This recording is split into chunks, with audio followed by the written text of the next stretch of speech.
કોઈ પણ સ્ટોકમાં તમે એન્ટ્રી કરવા માંગો છો તો સૌથી પહેલાં સ્ટોકનું વોલ્યુમ ચેક કરી લો. વોલ્યુમ ચેક કર્યા પછી જો તમે એન્ટ્રી લેશો તો 100% તમને રિઝલ્ટ મળશે.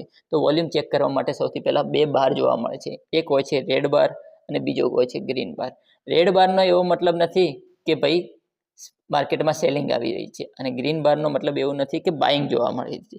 આ બંને બાર ખાલી ને ખાલી ટ્રાન્ઝેક્શન્સ બતાવે છે. જેમ કે આ ચાર્ટમાં આપણે જોઈ લઈએ કે આ રેડ બાર છે, ગ્રીન બાર છે, રેડ ગ્રીન બાર છે.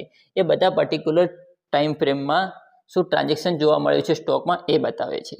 એના પછી આપણને ચેક કરવાનું હોય છે કે ડાયવર્જન્સ, સ્ટોકનું ડાયવર્જન્સ શું છે. એટલે કે વોલ્યુમ જો વધી રહ્યું હોય તો લોકો ઇન્ટરેસ્ટેડ છે અને જો વોલ્યુમ ઘટી રહ્યું હોય તો લોકો ઇન્ટરેસ્ટેડ નથી અને લોકો એક્ઝિટ લઈ રહ્યા છે સ્ટોકમાંથી, એવું માનવામાં આવે છે. જો વોલ્યુમ વધી રહ્યું હોય તો આપણા માટે સારી વાત છે અને આપણે સ્ટોકમાં એન્ટ્રી લઈ શકીએ છીએ. ચેક કરી લઈશું સૌથી મહત્વનું પ્રાઇસ અને વોલ્યુમનું કોરિલેશન.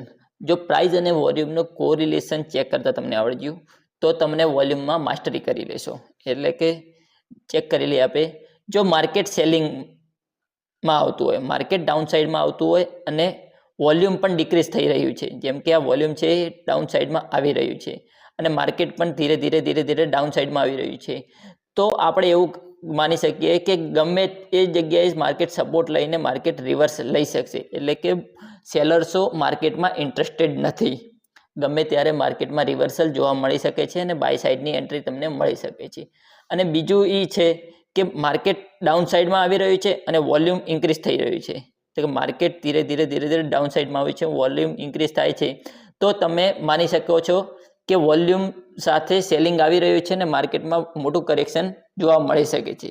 અને સામેની સાઈડ તમે ચેક કરી લો કે જો માર્કેટ પ્લસમાં જઈ રહ્યું છે અને વોલ્યુમ પણ વધી રહ્યું છે તો માર્કેટમાં સ્ટ્રોંગ બાઇંગ આવવાના ચાન્સ વધારે છે અને તમે સ્ટોકમાં એન્ટ્રી લઈ શકો છો. જો બ્રેકઆઉટ મળતું હોય તમને પૂરેપૂરું વોલ્યુમ સાથે તો તમે સ્ટોકમાં એન્ટ્રી લઈ શકો છો. અને સ્ટોકમાં વોલ્યુમ ઘટી રહ્યું છે અને માર્કેટ પ્રાઇસ ધીરે ધીરે વધી રહી છે પણ તમે એવું અંદાજો લગાવી શકો કે બાયર્સો ઇન્ટરેસ્ટેડ નથી ને બાયર્સો ધીરે ધીરે એક્ઝિટ લઈ રહ્યા છે અને તમે પણ સ્ટોકમાં એક્ઝિટ લઈ શકો છો.